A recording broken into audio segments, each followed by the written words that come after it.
Our next speaker, businessman, former Brexit Party MEP, who's built a reputation for fearless truth-telling and principled opposition to establishment groupthink.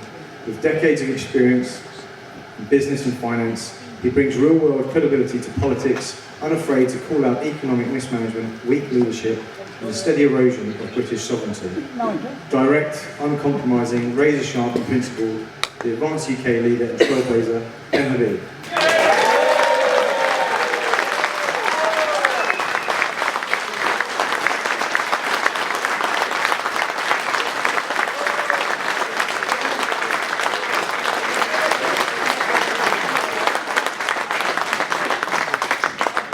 Thank you very much, Richard, for that overly flattering introduction. And thank you all very much for giving up your Saturday afternoon to hear me speak. I never thought when I left university that one day I'd found a political party and be its leader. I think the thought would have horrified me back in 1987. But yet here I am, and here you are. And the fact that I'm here, and the fact that you're here, is, I think, testament to the great concern we all have about the state of our country and the direction of its travel. We can almost say that we're not a country anymore, because, as you know, we have a border down the Irish Sea between Great Britain and Northern Ireland.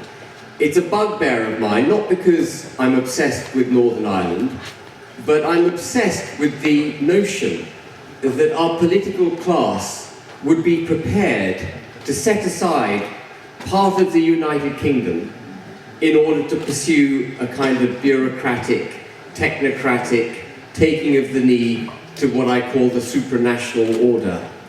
We gave up Northern Ireland without a single shot being fired, without any democratic mandate to do it. In fact, the democratic mandate that was given to the government in 2016 was for us to leave the European Union, not for us to leave part of our country behind in the European Union. And so the first principle for which Advanced UK stands is the nation state of the United Kingdom of Great Britain and Northern Ireland.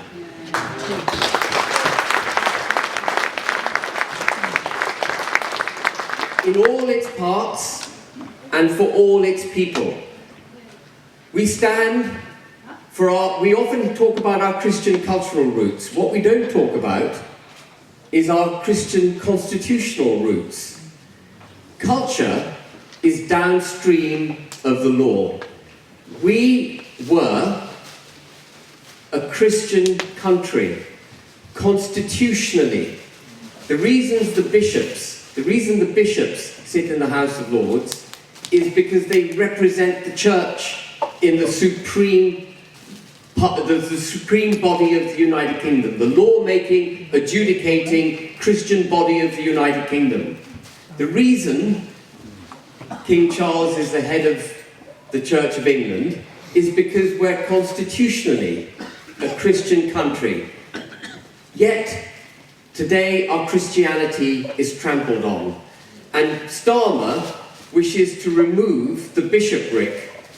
I don't know if you're aware of this. One of the things that he declared in the King's Speech when he, opening of Parliament last year, was that the bishopric are going to be removed from the House of Lords.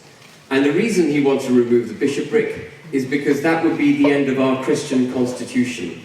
So the very nation state of the United Kingdom of Great Britain and Northern Ireland doesn't exist because we've got a border, and our constitutional Christian roots are being set aside. We have a political class that does not believe in this country and where it came from. It has extreme ideologies, some of which Howard touched on, net zero in particular, but it has extreme ideologies which stand against the welfare and betterment of the United Kingdom and its people. So as basic as it might sound, and as obvious as it might sound, I was compelled to draft the first of our four component the components of our mission statement to be a declaration in favour of our country and our Christian constitution. The second component of the 4 components of our mission statement is freedom. Of course, at the heart of freedom is freedom of speech, and we have seen our ability to speak freely being increasingly challenged and shut down. And of course this should be no surprise to you, because if the state is perpetrating and propagating extreme ideologies which are against our interests, the only way that they're going to shut us up is by curtailing free speech. The only way they can control us and deliver those assaulting ideologies is by shutting us up. So we shouldn't be surprised by the attack on free speech. We shouldn't be surprised about Starmer getting up after the Southport protests without any empirical evidence whatsoever, declaring all those who protested for fear of their own communities and what was happening through mass migration and mass illegal migration, categorizing everyone as far right. I want to return to the theme of right and left because I think it's a critical issue to reveal. But freedom of speech in this country is being shut down. And the second component, therefore, is that we will stand unashamedly for the principle of freedom of speech. We will stand for the freedom to do as we wish with a minimalist state so that we can go about our daily lives, running our lives the way we want to do it.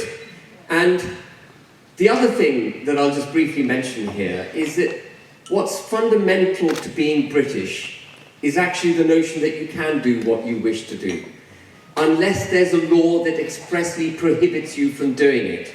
That is the opposite of the European model. The reason we're a superior country to any European country, I say that proudly, the reason we're a superior country, and the reason we had such a fantastic empire, which came about not by design, but came about by accident, actually, over a period of hundreds of years, our empire was created, was because we had freedom of speech, freedom of thought, and freedom to do what we wish to do. We were the entrepreneurs, the pioneers of the world. The agrarian revolution started in the United Kingdom. The abolition of slavery at the peak of our power happened in the United Kingdom. The Industrial Revolution happened in the United Kingdom. Our law, which was so brilliantly crafted that it is still used as the bedrock for international trade, was all born out of the United Kingdom. All of that, all our scientific discoveries, our great philosophers, our great scientists, our economic progression, our empire, all of that came from freedom of speech.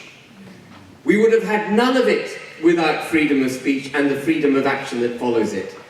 And so we stand for freedom of speech as our second component, and we stand against indoctrination. We stand against taking the knee to the extreme ideologies that are being pursued by government. And the third component of our 4 components is democracy. And again, you would think that as elected representatives of the British people, every political party would stand for democracy, but they don't. I mentioned the vote in 2016. The biggest democratic mandate that a government ever had, 17.4 million people voted to leave the supranational order. And in our case, in 2016, that was the European Union. And we've had constitutional turmoil ever since.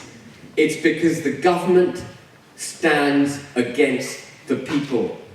There's no legitimacy in our parliament at the moment because those who sit in parliament stand against the wishes of the people. Brexit has not been delivered. Who thinks Brexit's been delivered? If Brexit has been delivered, I wouldn't be here. And it's as simple as that. You know, there are many, many other things that Advance wishes to do beyond Brexit. But a fundamental first thing that we have to achieve as a country, before we will settle ourselves, before our democracy will be legitimised, is leaving the European Union, taking Northern Ireland back into the United Kingdom. And so Again, as unremarkable as it might sound, Advance UK stands for democracy, and it stands against the supranational order, the UN, the European Union, the World Health Organization, and so on and so forth. All of which were pretty good bodies for national cooperation when they were founded, but they've all now hijacked our democracy.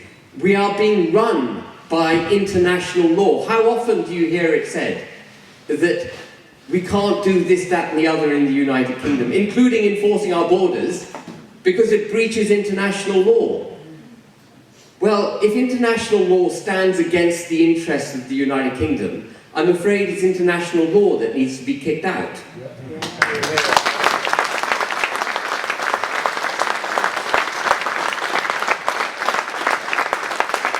And we stand against the bureaucratic class. We stand against civil servants who won't do what their elected ministers tell them to do.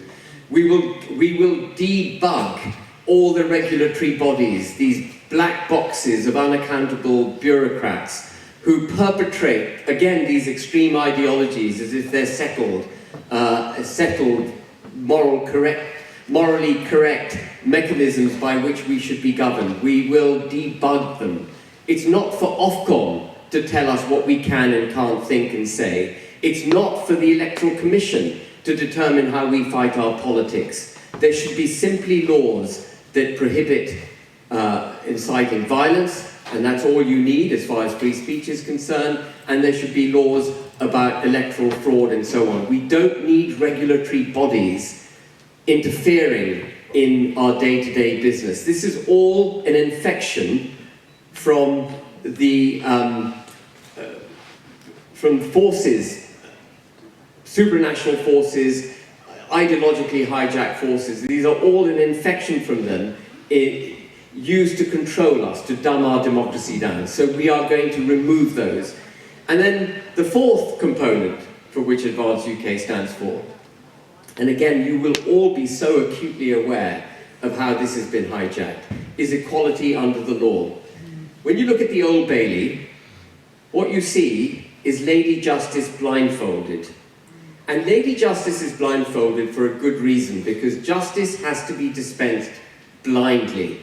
It must not be prejudiced based on who you are, what your skin colour is, what your belief systems are, or where you come from, or what your social background is. If you commit a crime, you have to be taken to task, and then you must suffer the just punishment for that crime. It doesn't matter whether you're black, white, Asian, whatever. And we've seen, again, in the pursuit of these extreme ideologies, and I'm specifically referring to mass migration coupled with the Equalities Act and progressive discrimination in favour of minorities, we've seen our criminal justice system dismantled. It bothers me beyond belief when politicians get up and say, and there are some that Howard referred to that do the same thing, get up and say that we're going to solve the criminal justice issues by putting another 20,000 policemen on the streets. How the hell is that going to solve anything if those policemen don't know what it is they're meant to be doing? They're policing your tweets. They're policing, well, that's what they're doing. They're policing your tweets. They're policing people who toot their horn as they go past the St. George's flag. Did you see that? Someone got pulled over by the police and questioned over the support of the St. George's flag. So we need a root and branch restoration. It's not reform. It's restoration of the United Kingdom. We need a restoration of our Houses of Parliament. We need an abolition of the Supreme Court. We need to reacquaint ourselves with our constitutional Christian roots, as distinct from our cultural Christian roots. We need to make way for freedom of speech, and that doesn't mean passing new laws for freedom of speech. It means removing all the laws that have been put in place over the last 30 years which prohibit freedom of speech. I'm old enough.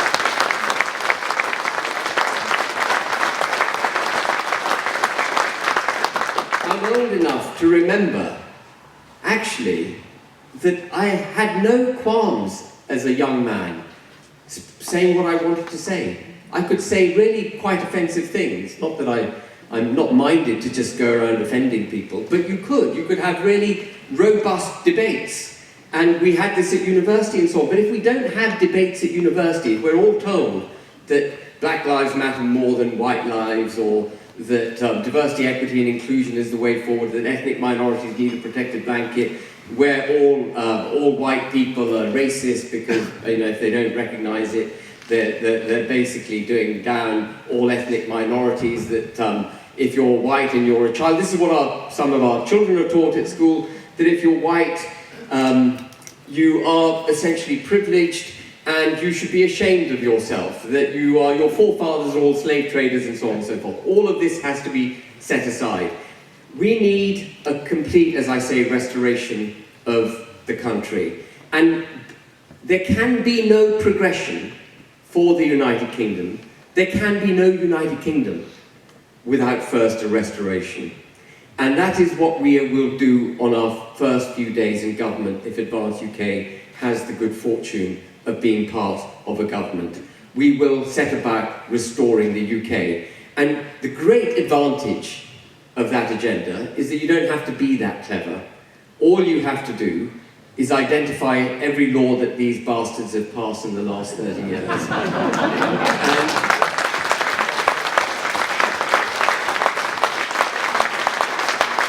and repeal them. And that's really not all that challenging. And while we're at it, if the civil service doesn't play ball, we'll pass a new law which prohibits them from being able to prevent what we wish to do in government. So that is Advance UK. We've had enough of political expediency governing this country. The British people don't want political expediency. The British people who voted to leave the European Union in 2016 saw the supranational order for what it is. They stood on a principle that it doesn't matter whether there's going to be some economic damage, but we recognise as a country we can't move forward unless we first leave the European Union. The British people are there. Any political party that thinks it needs to pivot away from that belief in order to garner support with the electorate to get into office, and then I promise once we get into office we'll do all the right things, even though we've said all the wrong things in order to get there, they are wrong. They're wrong because actually it's not the way the next election is going to be won. The next election is not going to be won from the middle ground. I don't care what leaders of other parties say, it's not going to be won from the middle ground. And it's not going to be won from the left or the right. There's no such thing as left or right anymore. There are those who believe in the United Kingdom of Great Britain and Northern Ireland, its democracy, freedom of speech and equality under the law, that's us. And there are those who don't believe in it. And the vast majority are them. The vast majority of the political class are on that side. So we are not right-wing, we're simply pro this country. And the next government of this country, I can tell you this without a shadow of a doubt, the next government of this country will be a pro-British government. Starmer will be out.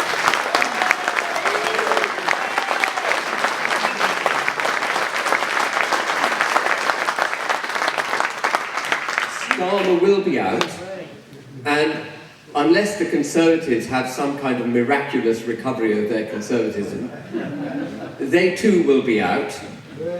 And by a process of elimination, you end up pretty quickly with an Advance UK government.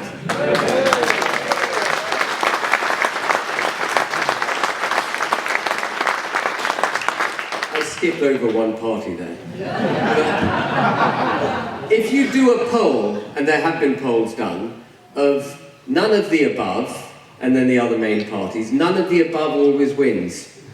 And that should inform you about where the British people's mind is and how wrong it is to fight from the middle ground, how wrong it is to sacrifice your... It's wrong anyway, by the way, in life, ever, to sacrifice your principles in the pursuit of power. I mean, how the hell can you improve the lot of your country if you're prepared to sacrifice your principles in the pursuit of power? Those two things absolutely if you do that, you undermine yourself before you even got off the starting blocks. And the country is in deep doo-doo at the moment. We need principled people. We need serious principled politics. And yes, Advance UK will be a populist party. I seek to be popular. We need everyone's vote, including that lot's vote, because that lot is our lot. We are that lot.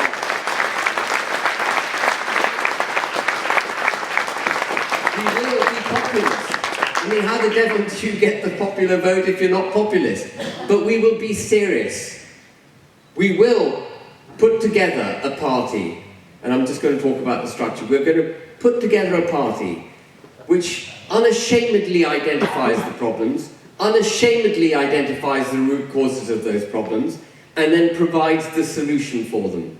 It's not good enough to get up and bang the drum in isolation about all the ills that have been perpetrated against us, but not offer up solutions.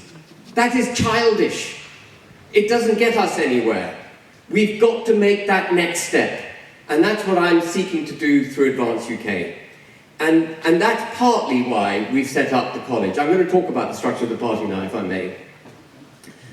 There are basically 3 or 4 parts to the party. It is a company limited by guarantee, so it's a non-profit company. It's the suitable structure for a party that, for an entity that's going to be owned by its members. A company limited by guarantee. Anyone is free to join as a member. Anyone, as long as you're a British citizen and on the electoral roll, and you're not a member of another party. And by the way, anyone who thinks they're a member of Reform is actually a subscriber. So if you are technically a member of Reform, you can join Advance UK. But we are not going to police our membership. How could we stand for freedom to act as you wish, and freedom of speech, if we say so-and-so and so-and-so and so-and-so is not welcome to join the party? How is that consistent with democracy? How can we say we believe in the democracy of the United Kingdom, but by the way, X, Y, and Z can't join our party? That's not democracy. And isn't it politically stupid to alienate part of the electorate? Just leaving aside all the principles for a moment, isn't it stupid to get up and say, well, we believe in democracy, we're going to save the United Kingdom, blah, blah, blah, but actually 5 million people, we don't want your vote. I want everyone's vote for Advance UK. And I want to win that vote, not through political expediency, not feeding the people what I think they want to hear. We wish to win that vote by setting out what we believe in and carrying the people with us. That's how we're going to do it. So the membership, anyone can join as a member. And when you join as a member, what you're doing is endorsing Advance UK. You're endorsing our mission statement, and in due course, when we form policies, you will endorse those policies. That's a matter of fact. If you don't like our mission statement or you don't like our policies, you're free to resign. But we are not going to police our membership and say we agree with their views. We don't need to, at Advance UK, agree with every view our membership holds. They can hold different views, and I hope they will, and I hope they'll challenge us. That's the membership. And by the way, the members, by a simple majority, will be able to remove the entire board of directors of the party if they wish to at any time. That is the ultimate in democratic mandate. But to make sure the party and its executive stays on the straight and narrow, that it sticks to its mission statement, and that it has the intellectual ballast required to find the solutions that will save this country and make it an independent, proud, prosperous United Kingdom again, I have created this thing, we've constructed this thing called a college, which will number between 50 and 100 people. They will all come from the membership, and anyone is free to apply to join the college. And they will perform a number of functions. They will, by a simple majority, be able to remove the leader, that's me, which is what I meant earlier when I said they can give me a kick in the backside. That would be a proverbially pretty big kick. But they can remove the leader, and they will be responsible for appointing the leader as well. And it'll then be up to the leadership to appoint the executives within the party. But no member of the college can be an executive in the party. No member of the college can be in the pay of the party. So bad luck, Howard, you're not getting a wage. No member of the college can be paid by the party, and no member of the college can hold an elected role. And that's by design as well, because I don't want the leadership of the party to be able to lean on the college. So much of what I've seen in politics is what I call the power of patronage. You're the leader of a party, so you can give peerages, you can give knighthoods, and you get opposition effectively to kowtow to you, and you control people by promising this, that, and the other. I don't want that in Advance UK. I want the college to be incapable of being corrupted by the leadership, so that the college will speak freely against the leader if the leader is talking nonsense. And they will act as the heart, soul, and conscience of the party, making sure we stay on the straight and narrow. That's the college.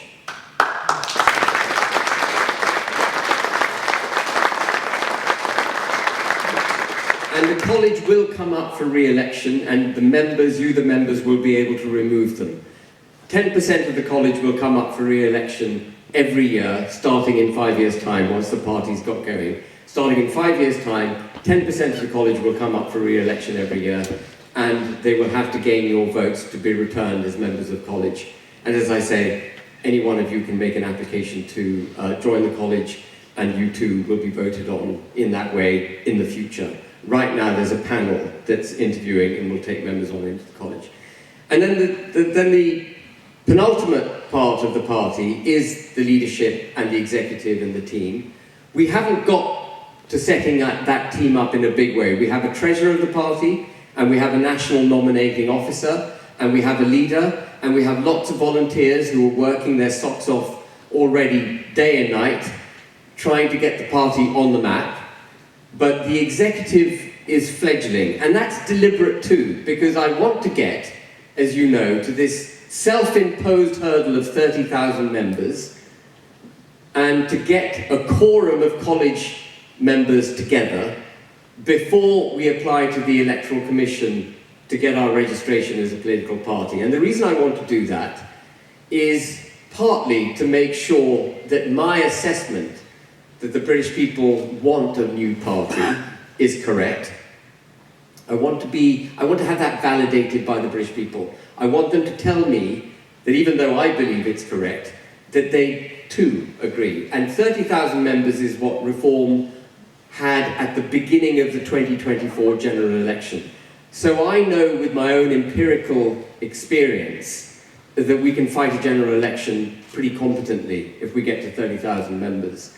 And so that's why I've set this hurdle of 30,000 members. It also means that by the time we get there, we'll have £300,000. I mean, we've already got over 300,000, by the way, raised. And at that point, and again, this is a differentiator with other political parties, I will donate £100,000 to the party as well. And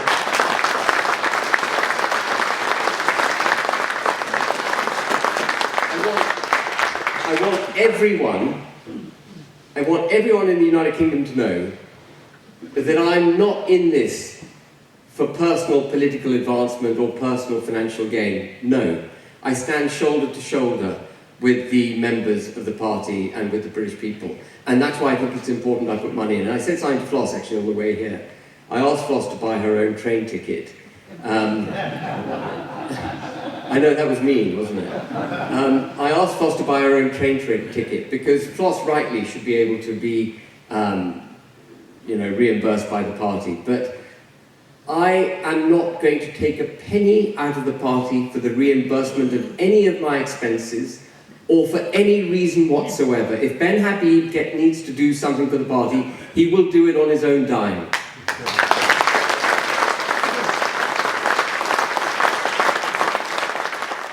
And that's why we've done all of that. And I'm just going to tell you a little story.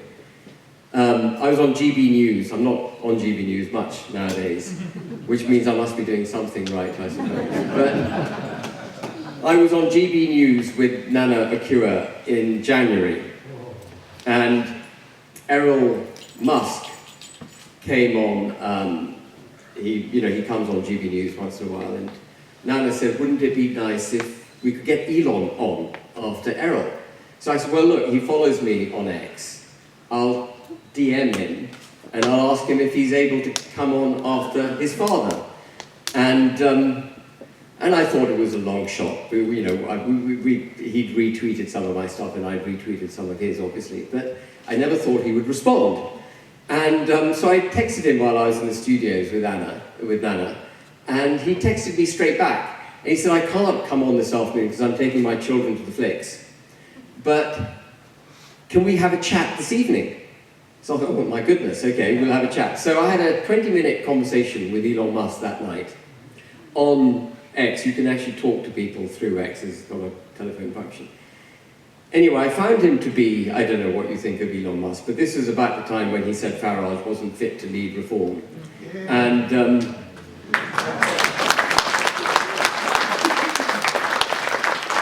I found Elon to be absolutely in tune with everything I believed in.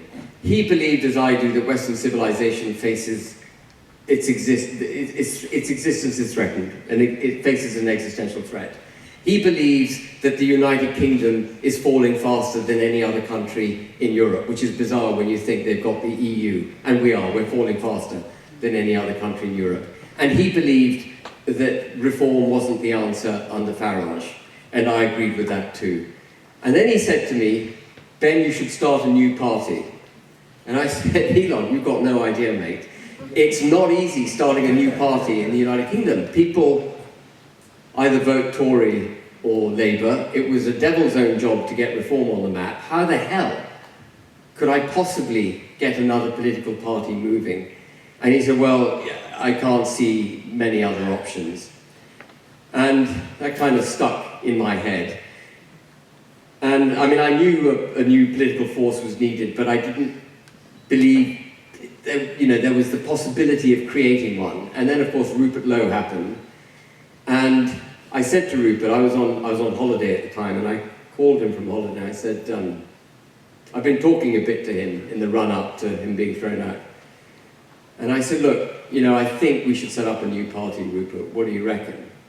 And he said, "Yeah, absolutely right. We've got to deliver on the promises that you and I, Ben, made to the British people when we stood with reform. We've got to deliver on that. It's a matter of principle. He's someone else who is not taking his MP salary." And that's, it says something. I know people can rubbish it and say, well, he's a millionaire, blah, blah, blah. But I tell you, most people wouldn't turn down £93,000 per annum. And anyway, he said we should do it. And the idea of Advance UK was actually crafted around that conversation. That's where it came from, Elon Musk and my conversation, and then 7th of March, I spoke to Rupert, and it came out of that. And Rupert was always going to be the leader of this party. I am what you might call the runner-up in a sense, because I wanted Rupert to lead the party. I didn't want to lead a political party. It's not something I've been, aspiring to. As I say, if someone had said this to me when I left university, I would have been horrified by the position I now hold. But anyway, somewhere through between March and June, Rupert decided that actually he wanted to lead a movement, a cross-party movement. And as I said, I'll just say this is a bit of a joke, it's being filmed, but I've said this live on media. The only movement I'm interested in is the movement I get first thing in the morning after a coffee. And, which is perhaps the most satisfying movement we ever experience in our lives. But leaving that aside, sorry, I've really lowered the tone. Leaving that aside, Advance UK is here. I am leading Advance UK. I will lead it to the best of my ability. We will do the best we can to challenge the main political parties. I think we are going to surprise ourselves, because we are on the right side of the debate. And I don't mean the right-wing side of the debate. We are on the correct side of the debate. And we've gone, in a matter of weeks, from no members to over 20,000, and we will hit our 30,000 in the next 2 or 3 weeks. I'm pretty confident of that. By the middle of September, we would have hit our 30,000. Yeah, we are well over 20,000. Yeah, well over 22,000, okay. Which is also over 20,000. And we would have hit our 30,000. Just to put that into context, that is, I'm not having a go at any other political, but the Social Democrats, who've been in existence for 40 years, have 5,000 members. UKIP, I believe, has 3,000 members. So there's a real desire out there for change. And we, I think, will surprise on the upside. I see some people tweeting on X, or posting on X, that, you know, Advance UK is polling at nil. Well, there's a reason we're polling at nil, is because we're not a political party yet. We're not included in the polls. But I think we're going to surprise everyone. We are going to succeed. We're going to take a substantial share of the polling, and we are going to set ourselves up as a very serious political force for the 2028, if it comes in 2028, or more probably the 2029 general election. And we will be the agent that delivers that pro-British government. Without us, you will not get a pro-British government in this country. We are needed, and we will be that agent, and we will make sure it happens.